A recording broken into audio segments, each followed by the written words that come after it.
आने वाले लोकसभा चुनाव में सबसे बड़ा सवाल ये है कि मुस्लिम्स इस बार किसे वोट करेंगे। 2014 और 2019 के चुनाव के बाद बहुत कुछ बदला है, लेकिन बीजेपी को लेकर मुस्लिमों का रवैया नहीं। Delhi based think tank centre for studies of developing societies यानी CSDS के प्रोफेसर संजय कुमार के मुताबिक 8% मुसलमानों ने बीजेपी को वोट दिए इन दो चुनावों में। 2019 के बाद विधानसभा चुनावों में भी हमें सेम पैटर्न देखने को मिला है। बीजेपी को हराने के लिए मुसलमान कोई भी मुख्य विपक्षी दल को एकजुट होकर वोट दे देते हैं। आखिर इस बार मुस्लिम्स का वोट किस तरफ जाएगा, हम इस वीडियो में विस्तार से समझेंगे। 2020 के बिहार विधानसभा चुनाव में 77% मुस्लिम वोट महागठबंधन को मिले। 2021 के पश्चिम बंगाल चुनाव में 75% मुस्लिम वोट ममता बनर्जी की TMC को मिले। 2022 के यूपी विधानसभा चुनाव में 79% मुस्लिमों ने समाजवादी पार्टी को वोट किया। ये सभी पार्टियां बीजेपी को चुनौती दे रही थी। 2024 लोकसभा चुनाव में बीजेपी मुस्लिम वोट के इस पैटर्न को तोड़ना चाहती है। बीजेपी माइनॉरिटी यूनिट के प्रवक्ता यासिर जिलानी का कहना है कि पार्टी ने मुस्लिमों के 16 से 17% वोट हासिल करने का टारगेट रखा है। RSS नेता इंद्रेश कुमार का दावा है कि बीजेपी को पिछली बार के मुकाबले मुस्लिमों का ज़्यादा वोट शेयर मिलेगा। वरिष्ठ नेता बाबा सिद्दीकी के बेटे कांग्रेस विधायक जिशान सिद्दीकी ने 23 फरवरी को कहा कि कांग्रेस मुस्लिमों के साथ होने का सिर्फ दिखावा करती है, पार्टी में मुस्लिमों से भेदभाव होता है। पिछले हफ्ते पूर्व सांसद सलीम शेरवानी ने समाजवादी पार्टी के महासचिव पद से इस्तीफा दे दिया। उन्होंने कहा कि सपा के नारों में तो मुसलमान होता है, लेकिन पार्टी उनके लिए कोई आवाज़ नहीं उठाती। अखिलेश यादव को एक पत्र में सख्त लहजे में लिखा कि सपा और बीजेपी में कोई फर्क नहीं रह गया है। CSDS के एसोसिएट प्रोफेसर हिलाल अहमद के मुताबिक सिर्फ बीजेपी ही मुसलमानों के आउटरीच की बात कर रही है।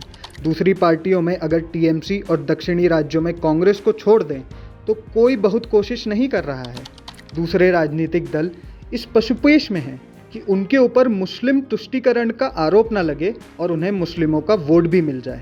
विपक्ष का रवैया कि मुसलमान तो हमें ही वोट देगा, इससे उनका कोर वोट बैंक खिसक रहा है। पसमानदा मुस्लिम समाज संगठन के राष्ट्रीय अध्यक्ष अनीस मंसूरी का मानना है कि यूपी में BSP और SP ने हमें सपने दिखाए, वोट लिया, मगर चुनाव के वक्त किए गए वादों को भूल गए। जबकि बीजेपी सरकार ने राशन, शौचालय, प्रधानमंत्री आवास योजना, आयुष्मान योजना का जाति धर्म देखे बिना सबको लाभ दिया। बीजेपी ने दो तरफा स्ट्रैटेजी का बहुत कैलकुलेटेड कदम उठाया है। एक तरफा तो पसमानदा और मुस्लिम औरतों की बात करते हैं, दूसरी तरफ मुस्लिमों के खिलाफ एक अलग विचार को देश के सामने रखती हैं। ये कुछ दिनों में बढ़ गया है। चाहे असम में हो या हल्द्वानी में, प्रोफेसर हिलाल अहमद कहते हैं कि बीजेपी को 3 तरह का वोट मिलता है। 1 core voter, 2 party sympathiser, 3 floating voter. अपने कोर वोटर को एकजुट रखने के लिए बीजेपी एंटी मुस्लिम विमर्श चलाती है, लेकिन सिंपथाइजर और फ्लोटिंग वोटर के लिए मुस्लिम आउटरीच जैसे प्रोग्राम भी चलाती है। बीजेपी के 2 पदाधिकारियों ने न्यूज़ एजेंसी राइटर्स को बताया कि 543 सीटों पर होने वाले लोकसभा चुनाव में बीजेपी का फोकस उन 64 सीटों पर है जहां मुस्लिम आबादी 30% से ज़्यादा है। यहाँ फिलहाल बीजेपी की 2 दर्जन सीटें हैं, हालांकि उन्होंने सीटों का नाम नहीं बताया। CSDS के हिलाल अहमद के मुताबिक बीजेपी ने पहले भी चुनावों में मुस्लिम सपोर्ट पाने की कोशिश की है, लेकिन इस बार व्यापक तरीके से नेशनल कैंपेन चलाया है।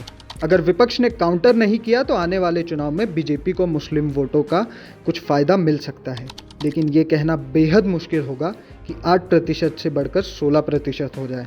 CSDS के प्रोफेसर संजय कुमार के मुताबिक बीजेपी आउटरीच प्रोग्राम जरूर चला रही है, लेकिन मुझे नहीं लगता कि मुस्लिमों के वोटिंग पैटर्न में कोई खास फर्क पड़ेगा।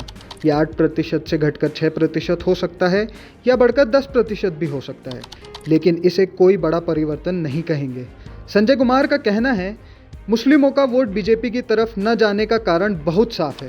जैसे यूपी में सपा कांग्रेस गठबंधन के साथ कंसोलिडेटेड रहेगा, ऐसे ही पश्चिम बंगाल में ममता बनर्जी के साथ, दिल्ली में आप कांग्रेस के साथ मुस्लिम वोटर्स के बीजेपी के साथ जाने की कोई वजह दिख नहीं रही है।